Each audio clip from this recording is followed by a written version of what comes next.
News 18 Hindi में आज आपके साथ मध्य प्रदेश के मुख्यमंत्री शिवराज सिंह चौहान मौजूद हैं। शिवराज जी ने अभी जो कुछ बहुत महत्वपूर्ण फैसले लिए हैं वो मजदूरों से जुड़े हुए हैं।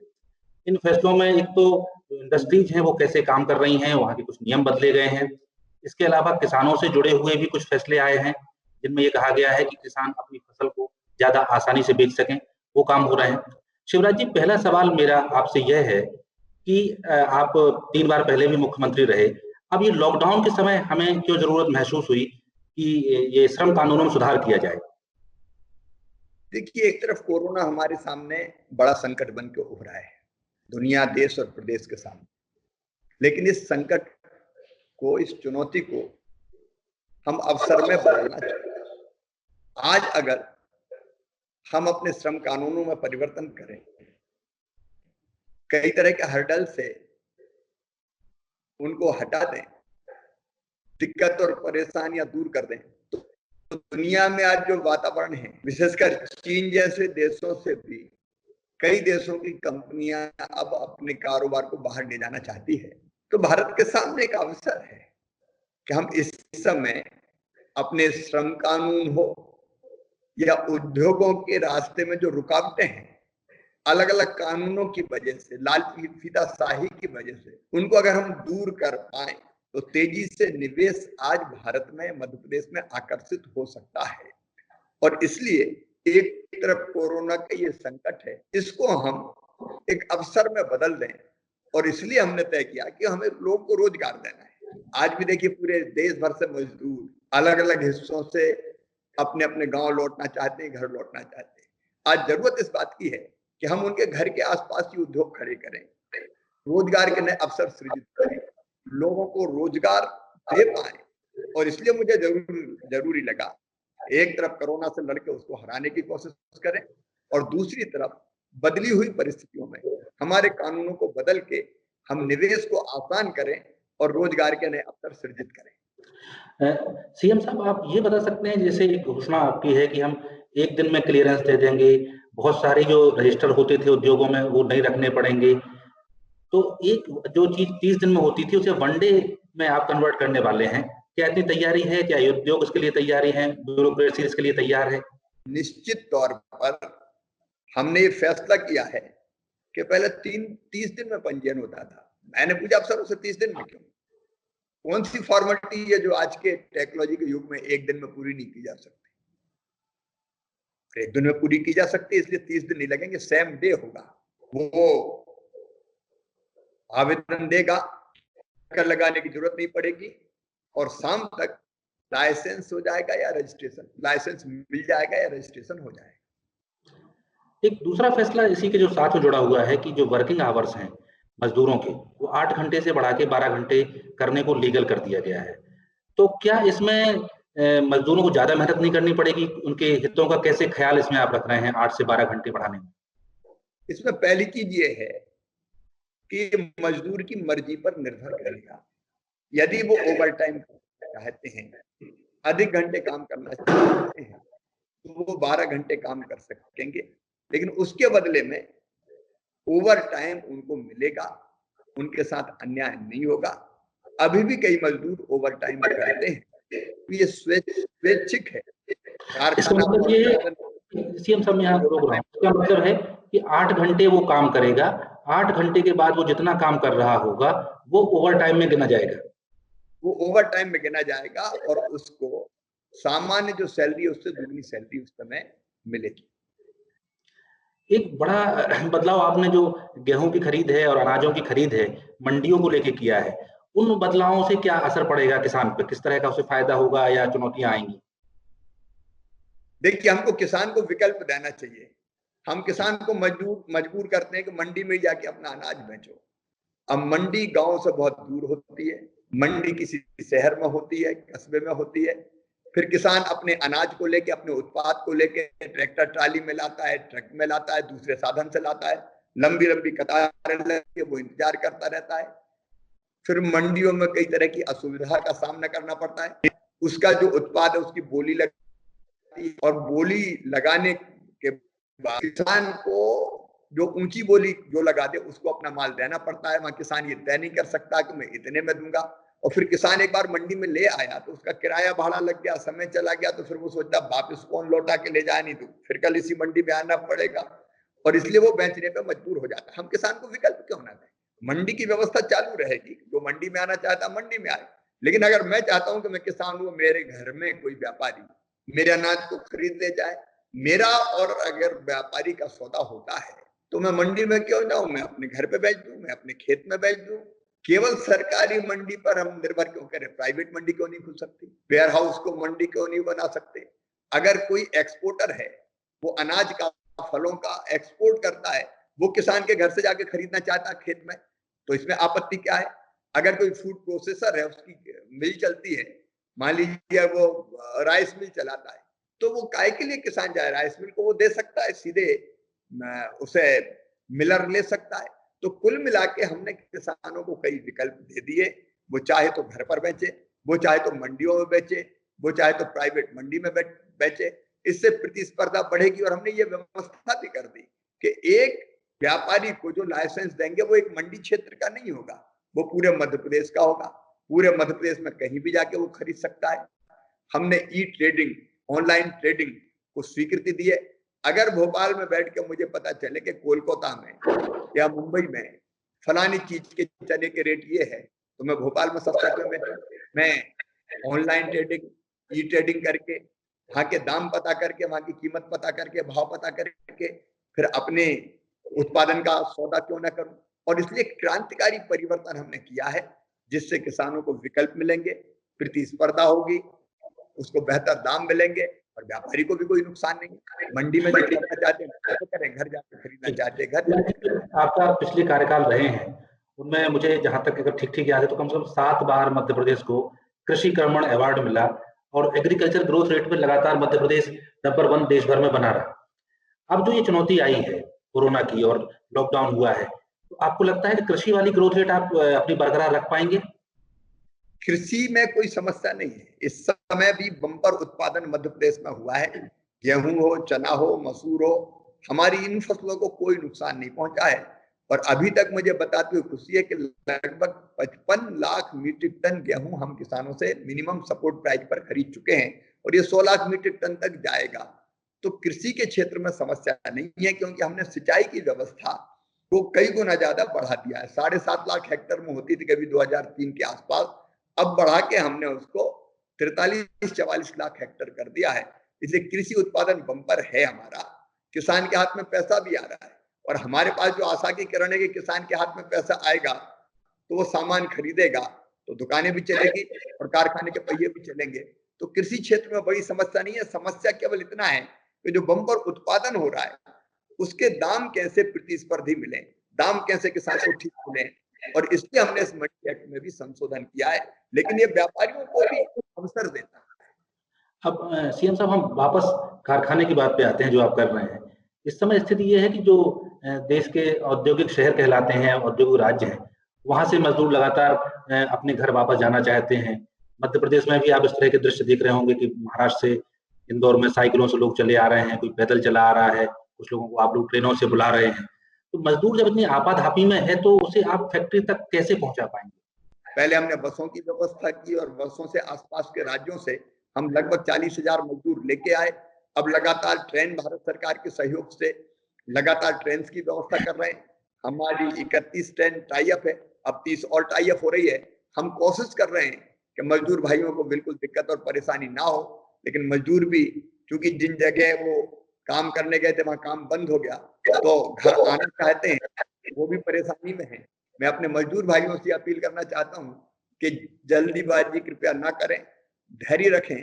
हर जगह से मजदूरों को लाने की हम व्यवस्था कर रहे हैं। पैदल चल के आने की जरूरत नहीं है, साइकिल से आने की जरूरत नहीं है, कोई रिस्क लेने की आवश्यकता नहीं है। हम आसपास के जो इलाके हैं उनसे ट्रेनों से, बसों से लेके आए हैं मजदूरों को। और जहां भी अभी अलग अलग दक्षिण में हमारे मजदूर हैं, हरियाणा जैसे राज्यों में हमारे मजदूर, तो हरियाणा से भी ट्रेन लगातार चल रही है, महाराष्ट्र से ट्रेन लगातार आ रही है, अभी तेलंगाना से हमारी ट्रेन आई है। तो चारों तरफ से ट्रेन से हम मजदूरों को लाने की व्यवस्था कर रहे हैं। हम उनके आने के लिए जो आवश्यक किराया है वो भी रेलवे के साथ हमने टाई अप किया है। हमने राज्य सरकारों से टाई अप किया। मैंने सभी मुख्यमंत्रियों से आसपास के जो मेरे राज्य हैं उन सबसे चर्चा की है, हमारे अफसर उनके अफसरों से बात करके टाई अप करके, क्योंकि एक ट्रेन की संख्या अगर 1200 है तो 1200 मजदूर ही आएंगे, ज्यादा भीड़ ना हो जाए उसका भी चिंता करनी पड़ती है। समय जरूर लगेगा क्योंकि आकस्मिक व्यवस्था बनाई है, लेकिन मेरे मजदूर भाई धैर्य रखेंगे तो सुरक्षित लौट आके हम उनको ले आएंगे। इसमें एक आज जो घटना घटी है औरंगाबाद में 16 श्रमिक पटरी पर लेटे हुए थे, वो उनके ऊपर से मालगाड़ी निकल गई, उनकी डेथ हो गई है। तो इस तरह की घटनाएं हालांकि ये आपके राज्य से बाहर हुई है, लेकिन मध्य प्रदेश का जो मजदूर है पूरे देश में इस तरह से भटक रहा है, उन्हें सांत्वना के लिए या थोड़ा उन्हें ढांढस बंधाने के लिए कि वो इस तरह की स्थितियों में ना पहुंच जाएं, उनकी जान खतरे में ना पड़ जाए, क्या आप अपने नेटवर्क का इस्तेमाल कर रहे हैं या अन्य राज्यों के मुख्यमंत्रियों से, केंद्र सरकार से आपकी बातचीत हो रही है? बहुत दुखद और दुर्भाग्यपूर्ण घटना हुई है, मन पीड़ा और तकलीफ से भरा हुआ है। सवेरे से ही मैं उनकी व्यवस्था में, मेरी महाराष्ट्र मंत्री जी से बात हुई, मेरी रेल मंत्री जी से बात हुई, प्रधानमंत्री जी से बात हुई और सब यथासंभव सहयोग कर रहे हैं। विशेष विमान से मैंने अभी अपनी मंत्री मीना सिंह जी उनको भेजा है, उनके साथ अफसरों की टीम एसीएस हमारे जो इस मजदूरों के लाने के अभियान में लगे हुए हैं वो गए हैं, वहां जो घायल हैं उनके उपचार की व्यवस्था करेंगे और बाकी जो मेरे मजदूर भाई नहीं रहे उनकी सारी संपूर्ण व्यवस्थाएं करेंगे। उनके परिवार को 5-5 लाख रुपया हमने राहत की राशि देने का फैसला किया है। मैंने रेल मंत्री जी से निवेदन किया है कि रेल मंत्रालय भी उनकी अलग से मदद करे। रेल मंत्री जी को मैंने आग्रह किया कि संपूर्ण घटना की जांच होनी चाहिए ताकि किन परिस्थितियों में ये दुर्घटना हुई उसका पता चल सके और मेरे अधिकारी वहां के अधिकारियों के निरंतर संपर्क में, मेरी टीम यहाँ से विशेष विमान से निकल गई है। हम लगातार कोशिश कर रहे हैं कि संकट की इस घड़ी में उनके लिए बेहतर से बेहतर कर पाए। मुख्यमंत्री जी, आपने ये जो घोषणाएं की हैं और मजदूरों के लिए जो आज घटना हुई वो निश्चित तौर पे एक जिम्मेदारी भरा कदम है, लेकिन कुछ सवाल मजदूरों में इन सुधारों को लेके खासकर मजदूर संगठनों की ओर से उठ रहे हैं। उसमें यह है कि जो अभी तक जो इकाई थी जहां 100 लोग काम करते थे, उसको बड़ी इकाई अगर 100 से ज्यादा मजदूर कहीं काम करते हैं तो उन्हें श्रम न्यायालय के अधीन आते थे या उनके इंस्पेक्टर जाता था। अब आपने कहा कि 3 महीने तक इंस्पेक्टर नहीं जाएगा, अनुबंध की अवधि भी लंबी कर दी है, श्रम न्यायालयों में जाने के लिए भी 300 से ऊपर संभवतः दायरा होगा उसमें होगा। तो क्या छोटी इकाइयां तो एकदम से कानूनी दायरे से आप बाहर कर रहे हैं तो कुछ इनकी जो सुरक्षा है सामाजिक और आर्थिक, उस पर आंच नहीं आएगी मजदूरों की? पहली चीज तो ये है कि हमने कई ऐसे कानून बना दिए जिनसे मजदूरों को कोई लाभ नहीं है। लेबर इंस्पेक्टर और इस तरह के लोग लगातार जाके दिक्कतें देते हैं, बाधा पैदा करते हैं, तंग करते हैं, न्यायालयीन प्रक्रिया में उलझा दिया एक छोटे इन्वेस्टर को तो वो तो तबाह और बर्बाद ही हो जाता है। हम मजदूरों के हितों का पूरा ध्यान रखेंगे और इसलिए हर कभी इंस्पेक्टर जाके निरीक्षण करें और उसके बाद उल्टा सीधा करे, इसकी जरूरत नहीं है। लेबर कमिश्नर की इजाजत से या शिकायत के अगर कोई शिकायत करता है तो जरूर फिर उनकी इजाजत से जा सकेंगे। लेकिन अब तो अभी तो यह हाल है कि फैक्ट्री है तो जिसकी मर्जी हो जब चले जाए, हर मामले को आप श्रम न्यायालय में उलझा के रख दें तो इससे जो वातावरण है निवेश का वो वातावरण प्रभावित होता है। लेकिन अगर निवेश आएगा ही नहीं तो मजदूरों को रोजगार कहां से मिलेगा? इसलिए जरूरत इस बात की है कि मजदूरों के हितों को ध्यान में रखते हुए इस तरह की जो बाधाएं हैं, जो हर्डल्स हैं, मैं कहूंगा लाल फीता शाही है, इसको खत्म करना जरूरी है। नहीं तो दुनिया हमसे बहुत आगे निकल जाएगी, हम पीछे रह जाएंगे। तो मजदूरों के हितों को ध्यान में रखते हुए जो फालतू के कानून ऐसे बने थे जो फैक्ट्री मालिक को तंग और परेशान करते थे, उनको हमने दूर करने का प्रयास किया है। इसमें मुख्यमंत्री जी एक चीज और है कि जो निवेश की आपने बात कही कि निवेश कैसे आएगा, जो मैं आपकी कल की बातचीत सुनी और आज देखा श्रम सुधारों के बारे में, उसमें आपने ये भी कहा है कि चीन की जो कंपनियां हैं, जो चीन से निकलने वाली कंपनियां हैं, उन्हें हम मध्य प्रदेश में जगह देंगे, उन्हें बसाना चाहते हैं। तो इस मुहिम, ये जो फ्रंट है, इस पर किस तरह काम कर रहा है, कैसे संवाद हो रहा है, कहाँ कंपनियां आएंगी, खास जगह उनके लिए लोकेट की गई हैं, आपने आइडेंटिफाई की हैं जहाँ बसाई जाएंगी, इस पर थोड़ा सा ब्रीफ करें कि किस तरह की योजना है? इन्वेस्टमेंट काउंसिल का गठन किया है अभी, 11 मई को उनके साथ मेरी चर्चा और बातचीत जो कॉन्फ्रेंसिंग के माध्यम से हो रही है। हमने जो परिवर्तन किए हैं वो सारे परिवर्तन हम पूरी दुनिया भर में भेज रहे हैं। मतलब सारी दुनिया के देशों में इन्वेस्टर्स के पास, सारे जो हमारे संगठन है औद्योगिक, CI फिक्की से लेके बाकी जितने भी, उन सबके पास हम भेज रहे हैं। हम अलग अलग वीडियो कॉन्फ्रेंसिंग के माध्यम से चर्चा करेंगे। दुनिया की सारी एम्बेसीज हमारे देश में, उनसे हम संपर्क करेंगे। भारत सरकार के हमारे दूतावास हैं अलग अलग जगह, उनके माध्यम से भी हम मैसेज करेंगे। और फिर हम मध्य प्रदेश में जो जो चीजें देते हैं सुविधाएं निवेश के लिए, उन सबको भी उनके पास भेजेंगे और एक अभियान चलाएंगे जिससे इन्वेस्टमेंट मध्य प्रदेश आ सके। दुनिया भर से, देश से भी आए तो उसका भी स्वागत है। और मैं मध्य प्रदेश के लोगों को भी प्रेरित करूंगा कि मध्य प्रदेश के बच्चे आगे बढ़ें, नौजवान आगे बढ़ें और वो अपना यहाँ निवेश करें, इन्वेस्टमेंट करें, क्योंकि हमारे यहाँ भी टैलेंट की कमी नहीं है।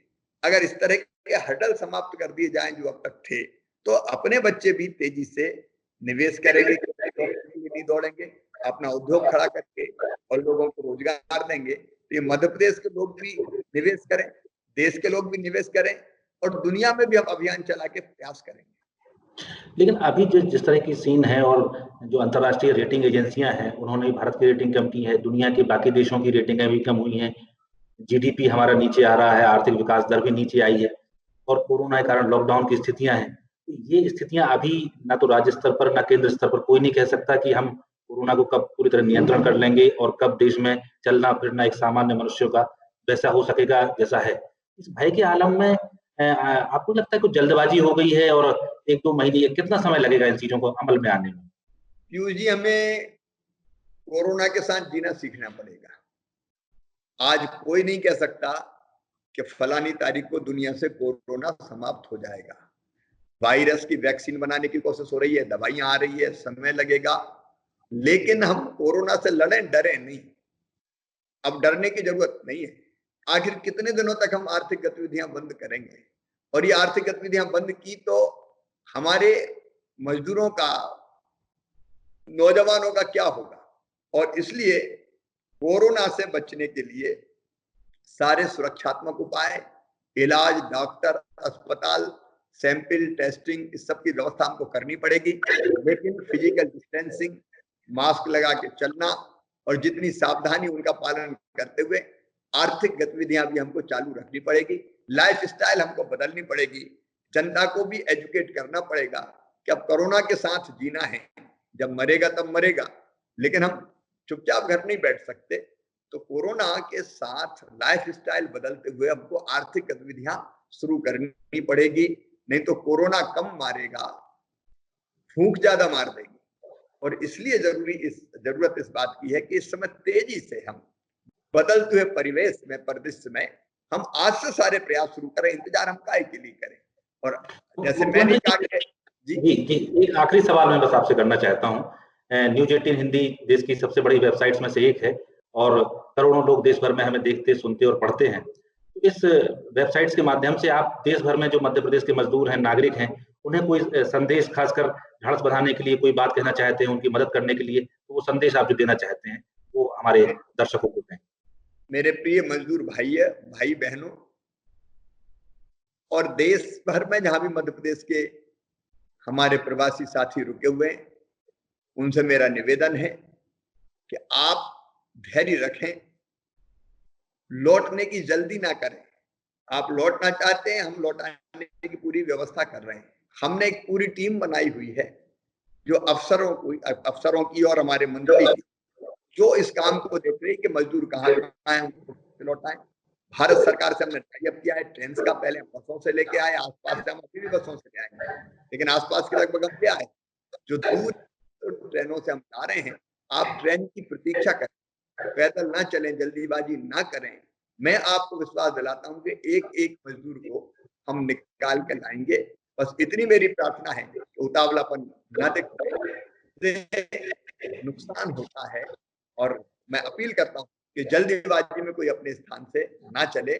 सुनिश्चित ट्रेन की व्यवस्था वहां की सरकार से कोऑर्डिनेट करके राज्य की हम कर रहे हैं और उनसे सूचना मिलने के बाद आप स्टेशन की तरफ रवाना। बहुत बहुत धन्यवाद शिवराज सिंह चौहान जी।